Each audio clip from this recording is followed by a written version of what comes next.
Isekai is one of the biggest and most prevalent genres you'll find in anime right now. If you take a look at any anime season since like 2015, you'll find at least 10 shitty isekai that are all copies of each other with slightly different skins, with only a few exceptions. Anime fans are either constantly complaining about how many new isekai shows there are this season, or having the time of their life slurping up every single one of said garbage isekai shows and frying their fucking brains. As I said before though, there are exceptions to this. One of these exceptions is a show you might have heard of called Mushoku Tensei, aka Jobless Reincarnation. Mushoku Tensei is about a jobless loser bum who gets kicked out of his house after skipping his parents' funeral to jack off and rot away in an apartment that they were paying for. He then gets flattened by a truck and to be honest, he probably deserved it. As his consciousness fades, he finds himself in the body of a newborn baby in another world that's filled with magic, monsters, and all kinds of fantasy stuff. Now, besides our protagonist being a steaming pile of shit, that premise probably sounded familiar to you, and it should because almost all isekai follow that exact same formula. This is where Mushoku Tensei's title of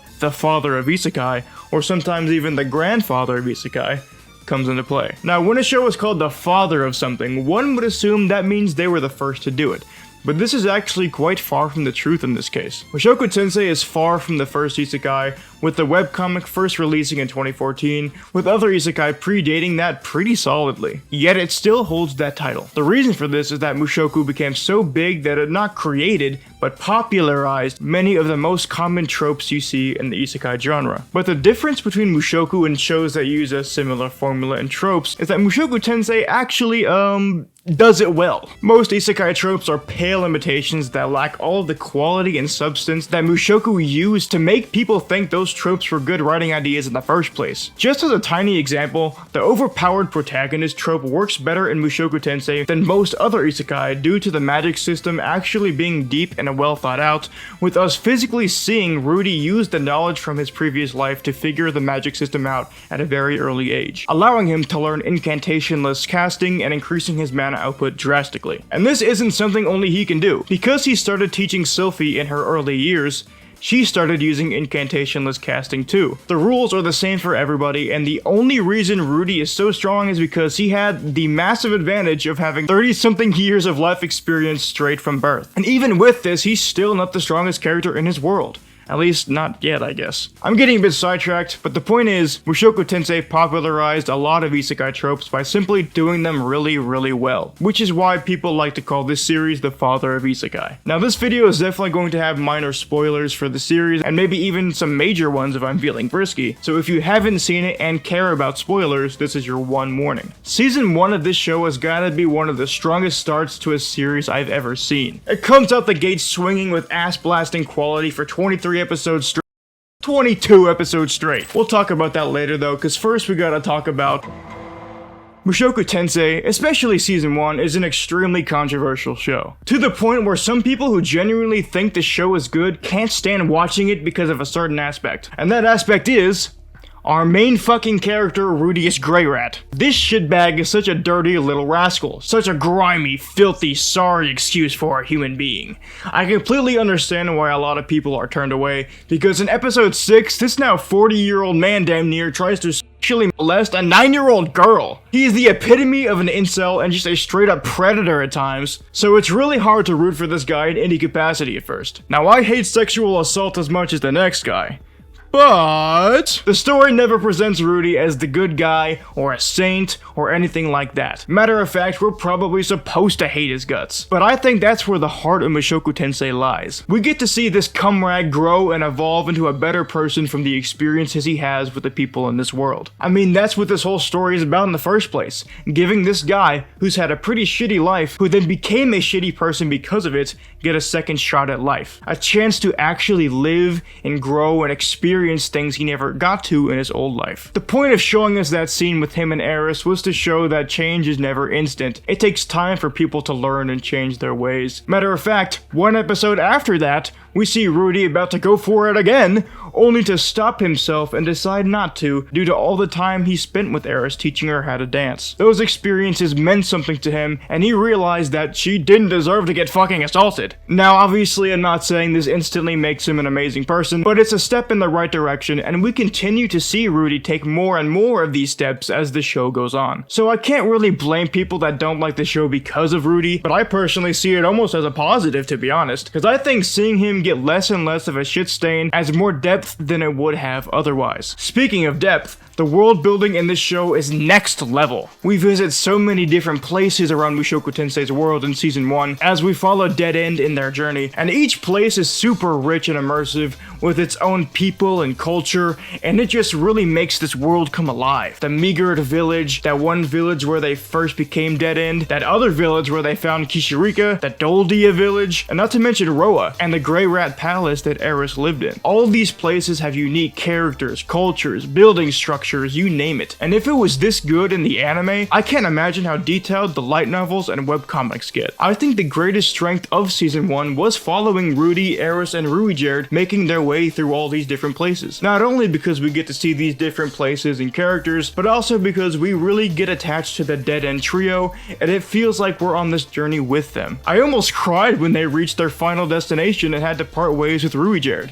That man was the GOAT. And don't get me started on when Eris exited the story. She loved Rudy, and after fucking him, decided that she was depending on Rudy too much and needed to grow as a person and fighter without him by her side. Which was a brilliant writing decision because not only does Eris exit the story, which sets up her eventual return, where she'll have grown a ton as a character, it also literally gives Rudy trauma, which ends up being the main focus of season 2, and it forces him to develop more as a character as well. Season 1 is truly an incredibly strong start to the series with amazing characters, world building, action, conflict, straight vibes. I mean, you name an aspect, season 1 probably nailed it. Except for episode 20. We don't talk about episode 20. Now, when talking about season 2, I am of the opinion that it is not as good as season 1, in all honesty. That doesn't mean it's bad though. In fact, I think season 2 is a fantastic follow-up. I just don't think it quite lives up to the quality that season 1 showed us. Unlike a lot of people apparently, I actually don't have any problems with the main premise of season 2 being then it hit me. Yes, it's funny, yes, it's goofy, but it also just makes sense within the context of the story. Eris leaving Rudy while he was sleeping after they just took each other's virginities caused Rudy, someone who already struggled with self-worth due to his previous life, to gain pretty severe abandonment issues. This in turn broke his dick because he could no longer trust women to not leave him after sex. It's pretty sad, but understandable considering his circumstances. So Rudy's main goal this season is to,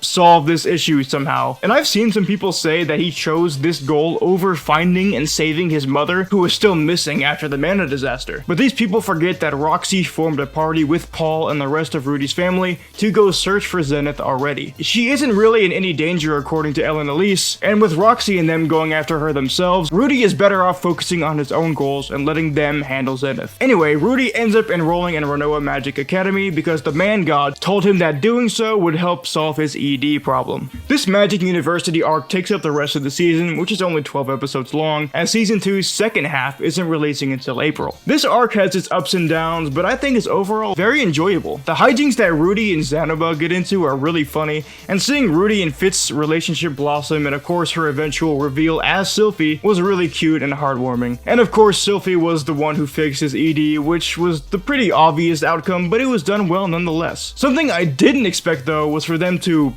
get engaged? Feels a bit too early in the story for our protagonist to get married, but I'm gonna trust Refugin and just see how it plays out before making my judgments, I guess. We of course also get introduced to a lot of new characters this season, and while not all of them are as good as season 1 characters in my opinion, we do still get some enjoyable ones for sure. One complaint I'm sure is popular about this season is that Rudy, the resident sex offender, got plenty of action from the ladies, which might seem to go against the message of Rudy's deviance being not okay. But I actually think it's quite the opposite. Rudy is much better of a person this season than the last. Not a single attempt at sexual assault, yay! But now, Rudy has for real grown a lot from his journey with Eris and Ruijerd, and it really shows this season. While his nice guy behavior at the beginning of the season was an act, or I guess more of a trauma response, with him not wanting to piss off the wrong person like what happened with Orsted, it still showed the audience that being a genuinely good guy, whether it's fake or not, is a good thing deserving of a reward, as Sarah eventually tries to sleep with him. Then later on, when Sarah overhears him being a complete fucking douchebag to try to impress other guys, Sarah slaps the shit out of him and breaks off their friendship. I mean, this is pretty blatantly showing that when Rudy shows his bad side, he gets punished, and vice versa, further encouraging him to grow as a person. Sylphie is also just silly to complain about. Sylphie was not only his childhood friend, but she's looked up to him since they were kids, as he was her magic mentor. And she's pretty much only seen Rudy's good side as well. To be honest, it would be weirder if she wasn't into him. So yeah, in my opinion, the show is not excusing the bad things Rudy has done, or painting him to be a saint or anything like that, or excusing any of his disgusting behavior. The show is rewarding Rudy's growth and hard work, and he even goes through multiple traumatic experiences to help him change. Overall, season 2 was pretty good. There were some things I didn't really care for, like the episode where he rescues that slave girl, or that episode where he kidnaps those two Toldia girls, but there were plenty of highlights as well. Season 1 was definitely better for me personally,